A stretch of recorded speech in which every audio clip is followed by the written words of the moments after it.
नमस्कार। अच्छा, करियर चुनना कितना कंफ्यूजिंग लगता है ना?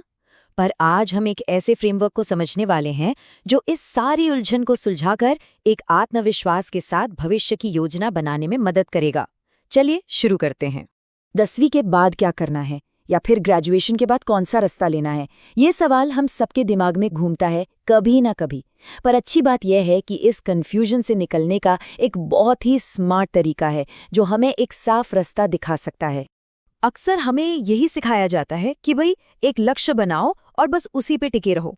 लेकिन जरा सोचिए, क्या हो अगर वो लक्ष्य किसी वजह से पूरा ना हो पाए?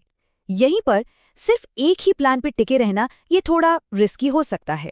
इसीलिए हमें एक ऐसे अप्रोच की जरूरत है जो हमें हर सिचुएशन के लिए तैयार रखे। कई बार हमें ऐसा लगता है कि बैकअप प्लान बनाने का मतलब है अपने पहले लक्ष्य पर शक करना, पर असल में ऐसा बिल्कुल नहीं है। ये कन्फ्यूजन की निशानी नहीं, बल्कि स्मार्ट तैयारी की निशानी है। ये हमें फ्लेक्सिबिलिटी और मजबूती देता है, जिससे हम किसी भी चुनौती का सामना करने के लिए तैयार रहते हैं। तो फिर इसका सल्यूशन क्या है? वेल, सल्यूशन है ABC मेथड। ये एक बहुत ही सिंपल लेकिन उतना ही पावरफुल तरीका है जिसमें हम एक नहीं बल्कि 3 अलग-अलग करियर प्लान तैयार करते हैं। प्लान ए, प्लान बी और प्लान सी। आइए समझते हैं कि ये काम कैसे करता है। तो प्लान ए है आपका ड्रीम करियर, वो चीज जो आप सच में दिल से करना चाहते हैं। फिर आता है प्लान बी, ये आपका एक सॉलिड बैकअप है अगर किसी भी वजह से प्लान ए मुमकिन ना हो पाए। और फिर है प्लान सी, जो एक फ्लेक्सिबल ऑप्शन है, जो शायद आपकी किसी दूसरी हॉबी या इंटरेस्ट पर बेस्ड हो, ताकि आपके पास हमेशा एक और रास्ता खुला रहे। और यहीं पर ना हमें अपनी सोच को थोड़ा बदलना होगा। प्लान बी और सी का होना फेलियर की निशानी नहीं है, बिल्कुल नहीं।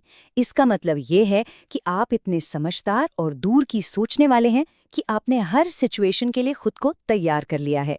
ये फेलियर नहीं, बल्कि इंटेलिजेंस की निशानी है। सुनने में तो ये सब बड़ा इंटरेस्टिंग लग रहा है ना? पर अब असली सवाल ये है कि ये ABC प्लान बनाया कैसे जाए। चलिए अब इसे स्टेप बाय स्टेप देखते हैं। देखिए, ये प्रोसेस बहुत ही सिस्टमैटिक है। सबसे पहले तो तीनों प्लान्स को साफ साफ लिख डालिए। फिर हर एक के लिए थोड़ी रिसर्च कीजिए। कौन सी पढ़ाई करनी होगी, कितना टाइम लगेगा, कितना खर्चा आएगा। ये भी सोचिए कि रास्ते में क्या क्या मुश्किलें आ सकती हैं। और सबसे ज़रूरी, हर प्लान के लिए ऐसे छोटे छोटे कदम लिखिए जिन्हें आप आज से ही उठाना शुरू कर सकते हैं।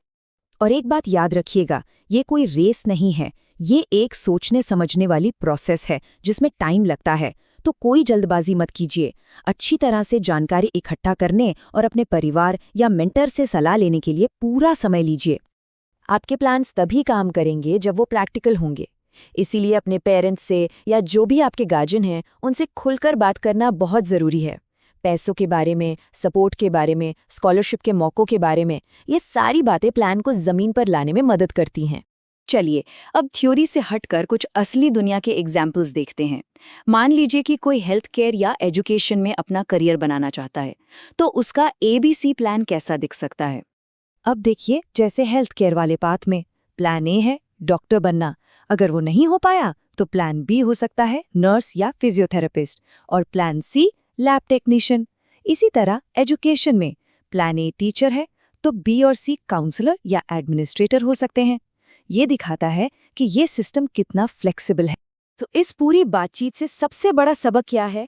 वो ये है कि करियर प्लानिंग कोई एक दिन का फैसला नहीं है। ये एक लगातार चलने वाला प्रोसेस है, और इस प्रोसेस में फ्लेक्सिबल रहना यानी लचीला रहना सबसे ज़रूरी है। ये तरीका सिर्फ प्लान्स बनाने के बारे में नहीं है, ये उस कॉन्फिडेंस को बनाने के बारे में है जिससे भविष्य में आने वाले किसी भी मोड़ का सामना किया जा सके। जब आपके पास ऑप्शंस होते हैं तो आप असल में तैयार रहते हैं। तो इस पूरे विश्लेषण का निचोड़ बस इतना है, करियर की योजना कोई पत्थर पर खींची लकीर नहीं है। ये एक स्मार्ट तैयारी है, एक इंटेलिजेंट प्रिपरेशन है जो हमें आने वाले कल के लिए मजबूती से तैयार करती है। तो आखिर में बस ये याद रखिए, रास्ते 3 हैं पर मंजिल एक ही है, एक कॉन्फिडेंस से भरा हुआ भविष्य। अब एक पल रुककर सोचिए, आपकी अपनी ABC योजना क्या हो सकती है?